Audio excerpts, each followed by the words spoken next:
Hello दोस्तों, question series में एक बार फिर बहुत प्यारा सा क्वेश्चन आपके सामने है यहाँ पर। तो जल्दी से जो है इस क्वेश्चन को रीड अप करिए और सॉल्व करिए, है ना। वीडियो को पॉज करके एक बार सॉल्व करने के बाद फिर आप सोल्यूशन देखिए।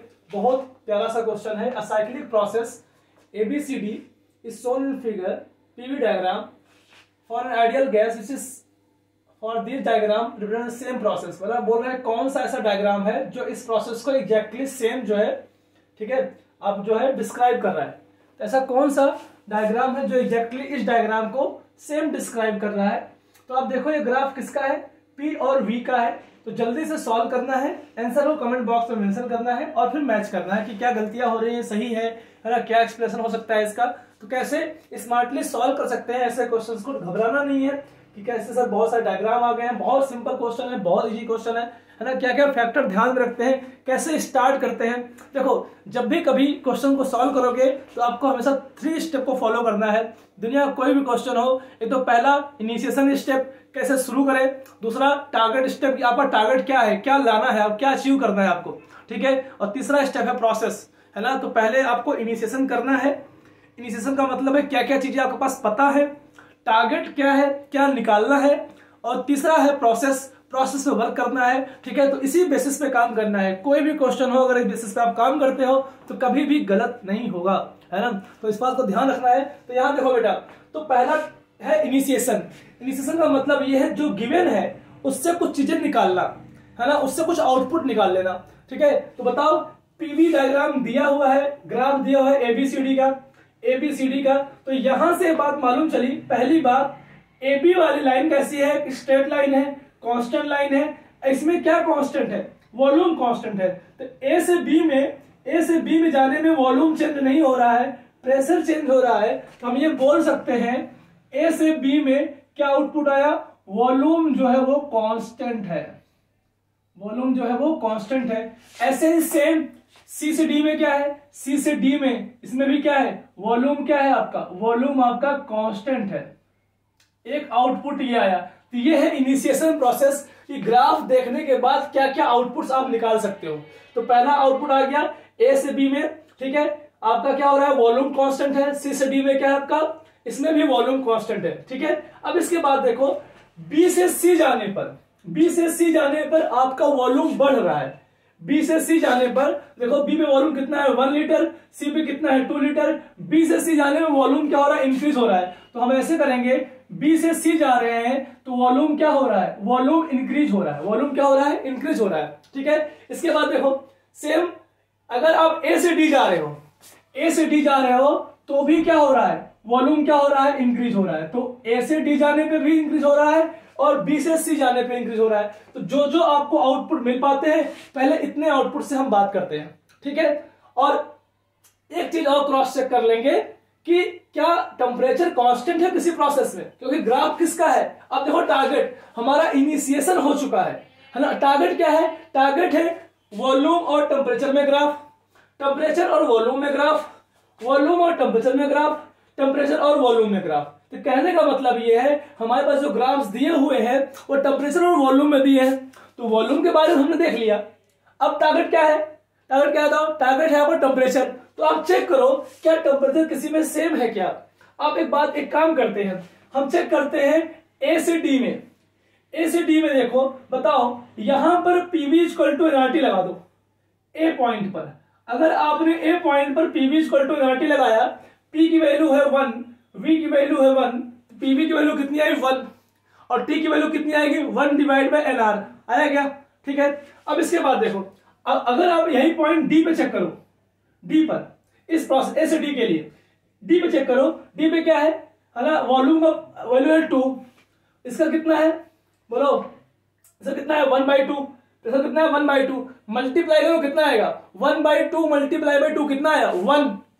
तो यहां पर फिर से PV की वैल्यू कितनी आई 1। तो PV की वैल्यू यहां भी सेम है और यहां भी सेम है, इसका मतलब TV क्या होगा, सेम होगा। तो यहां समझ में आया कि अगर PV इक्वल टू एनआरटी से, है ना, अगर ये वैल्यू सेम है तो आपका TV क्या होगा, सेम होगा। नंबर ऑफ मोल तो सेम ही है, नंबर ऑफ मोल चेंज हो नहीं रहा है, ठीक है। R तो कांस्टेंट है ही सही। तो इसका मतलब ये हुआ A से जो D ग्राफ है वो कैसा है, इस प्रोसेस में टी क्या है, कांस्टेंट है। इस प्रोसेस में ए से डी में, इस प्रोसेस में टी क्या है, कांस्टेंट है ना। और उसके बाद सेम काम आपको बी में करना है, बी और सी में। तो बी और सी में देखो क्या हो रहा है, बी में कितना है, प्रेशर कितना है, 2 है, वॉल्यूम कितना है, 1 है, 2 1 या 2, ठीक है, पीवी की वैल्यू 2 1 या 2 आ गई। फिर आप क्या देखोगे, सी पे देखोगे, सी पॉइंट पे देखो, तो सी पॉइंट पे आप देखोगे यहां पर तो क्या हो रहा है बेटा, यहां पर जो आपकी वैल्यू दे रही है, कितना दे रहा है, प्रेशर कितना दिया है, ये पॉइंट सेम ही है, प्रेशर कितना दिया है, प्रेशर दिया है 1, और आपका वॉल्यूम कितना दिया है 2, कितना आ रहा है, अभी भी कितना आ रहा है, 2 1 या 2 आ रहा है। इस पॉइंट पे भी 2 आ रहा है, इस पॉइंट पे भी 2 आ रहा है। इसका मतलब क्या हुआ, इसका मतलब हुआ कि जो आपका बीसी है, इस वाले प्रोसेस में भी टी क्या है, कांस्टेंट। अब देखो आपका ये हो गया कंप्लीट इनिशिएशन। मैंने अभी क्वेश्चन में बस इतना देखा कि मुझे वॉल्यूम और टेम्परेचर में ग्राफ चाहिए, मैंने सारी कहानी किसके ऊपर निकाल ली, हमने यहाँ पे, है ना, हमने यहाँ पे सारा रिसर्च कर लिया कि बताओ ए से बी में क्या हो रहा है, सी से डी में क्या हो रहा है। भाई वॉल्यूम कांस्टेंट है, वॉल्यूम कांस्टेंट है, बी से सी में वॉल्यूम बढ़ रहा है, ए से डी में जो है वॉल्यूम बढ़ रहा है। हमने सारी चीजें एनालाइज कर ली यहां से, और ये भी मालूम कर लिया कि टी में क्या हो रहा है। अब आओ आंसर निकालने के। अब आंसर चुटकियों में निकलेगा, आंसर चुटकियों में। देखो अब ध्यान से यहाँ पे, अगर आंसर चुटकियों कैसे निकलेगा देखो यहाँ पे। अब बताओ ए से बी में वॉल्यूम कांस्टेंट ऐसा किसमें दिया है, ए से बी में वॉल्यूम कांस्टेंट इसमें दिया है, बिल्कुल दिया है। ए से बी में आपका वॉल्यूम क्या है, आपका वॉल्यूम कांस्टेंट है, बिल्कुल कांस्टेंट है। देखो आपका वॉल्यूम कांस्टेंट है। अच्छा यहां से आते हैं ए से बी में, ए से बी जाने पर वॉल्यूम यहां पे भी कांस्टेंट है, बिल्कुल कांस्टेंट। देखो आपका क्या है, कांस्टेंट है, तो यहां पे भी वॉल्यूम कांस्टेंट है, मतलब ये भी सही हो सकता है, ये भी सही हो सकता है। अब यहां से आओ ए से बी जाने में, ए से बी जाने में यहां पे भी वॉल्यूम क्या है, कांस्टेंट है। तो इन तीनों वॉल्यूम कांस्टेंट है। अब बताओ यहां से ए से बी जाने पे क्या वॉल्यूम कांस्टेंट है क्या, नहीं, आपका वॉल्यूम चेंज हो रहा है। ए से बी जाने पर आपका वॉल्यूम क्या हो रहा है, चेंज हो रहा है। इसका मतलब डी ऑप्शन तो गलत हो गया, तो आपके इनिशिएशन से एक ऑप्शन खत्म। अब बात करते हैं सी और डी की। सी से डी जाने पर वॉल्यूम कांस्टेंट है, बताओ सी से डी जाने पे वॉल्यूम कांस्टेंट है, बिल्कुल कांस्टेंट है। सी से डी जाने वॉल्यूम बिल्कुल कांस्टेंट है। सी से डी जाने पे मतलब ये पहले दो कंडीशन से ये तीनों ऑप्शन सही हो सकते हैं। अब हम आगे चलते हैं। अब हमारा दूसरा कंडीशन क्या है, वॉल्यूम इंक्रीज कब हो रहा है, बी से सी जाने पर। तो बी से सी जाने पर वॉल्यूम इंक्रीज हो रहा है। देखो बी से सी जा रहा है, वॉल्यूम क्या हो रहा है, इंक्रीज हो रहा है। बी से सी वॉल्यूम, ध्यान समझना, बी से सी में वॉल्यूम यहां इंक्रीज कर रहा था, और यहां बी से सी जाने पर वॉल्यूम क्या हो रहा है, डिक्रीज कर रहा है। मिल गया एक, है कि नहीं, मतलब क्या करो, काट दो। तो आपका बी ऑप्शन भी नहीं हो सकता और आपका डी ऑप्शन नहीं हो सकता, बचे कितने, 2। इसको भी चेक कर लो एक बार कि भाई क्या है, बी से जाने वॉल्यूम बढ़ रहा है क्या, बी से सी जाने पर चेक कर लो वॉल्यूम बढ़ रहा है, बिल्कुल बढ़ रहा है। बी से सी जाओगे तो वॉल्यूम क्या हो रहा है, बढ़ रहा है। ठीक है, आपको ऐसे पॉइंट नहीं निकालोगे तो आप बार बार भूल जाओ क्या कर रहा हूं मैं, है ना। आपको ये इनिशिएशन प्रोसेस आना चाहिए, ठीक है, बहुत स्मार्ट प्रोसेस है। बात समझ में क्या, इनिशिएशन करने के बाद फिर आपको क्या करना है, प्रोसेस पे आना है, आपको ऑब्जर्वेशन करना है, रिक्वायरमेंट हिसाब से आपको आंसर निकालना है। ठीक है बेटा, अब आते हैं क्या, ए से डी जाने पर चेक करते हैं। ए से डी जाने वॉल्यूम बढ़ रहा है, बिल्कुल बढ़ रहा है। ए से डी जाने घट रहा था, तो गलत हो ही चुका है, पहले गलत हो चुका है ना। ए से डी जाने वॉल्यूम बढ़ रहा है, मतलब ऑप्शन ए भी सही हो सकता है, ऑप्शन सी भी सकता है, मतलब ये चारों कंडीशन खत्म हो गई और हमें पास 2 ऑप्शन मिले। अब हमारे पास आखिरी ऑप्शन कौन सही करेगा, ये टी वाला, ये टी वाला बेटा। देखो अब यहां पे ए से डी जाने पर टी कांस्टेंट है, ए से डी जाने पर टी कांस्टेंट है। देखो अब यहां पे ए से डी जाने पर टी कांस्टेंट है, बिल्कुल कांस्टेंट है। देखो टी में कोई चेंज नहीं आया, टी ऐसे स्ट्रेट लाइन, टी कहां पे, यहां पर ए से डी जाने पर टी में कोई चेंज नहीं आ रहा।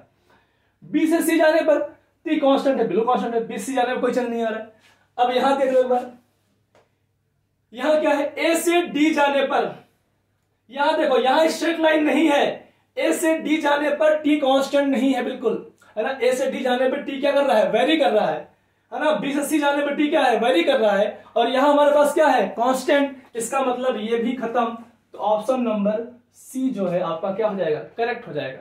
अगर आपने बिना एनालाइजेशन के क्वेश्चन किया तो आप सोचते रह जाओगे, टाइम बहुत ज्यादा लग जाएगा, है ना। इसको टाइम से बचने के लिए बेस्ट तरीका होता है, पहले अपने ही जो गिवन ग्राफ है उसको एनालाइज करो। रिक्वायरमेंट क्या है, वॉल्यूम और टेम्परेचर, तो वॉल्यूम के ऊपर रिसर्च करो और किस पे करो, टेम्परेचर के ऊपर रिसर्च करो। दोनों पे रिसर्च करने के बाद फिर आ जाओ। अब आप देखो, आप आंसर काटना चालू करो, आपको प्रॉपर आंसर मिल जाएगा। बात समझ में आ गया बेटा, है ना। तो इस तरह से जो है हमारे जो है ये बहुत प्यारा क्वेश्चन है, बहुत कुछ सिखाता है कैसे क्वेश्चन करते हैं। ठीक है, तो मिलते हैं नेक्स्ट क्वेश्चन में।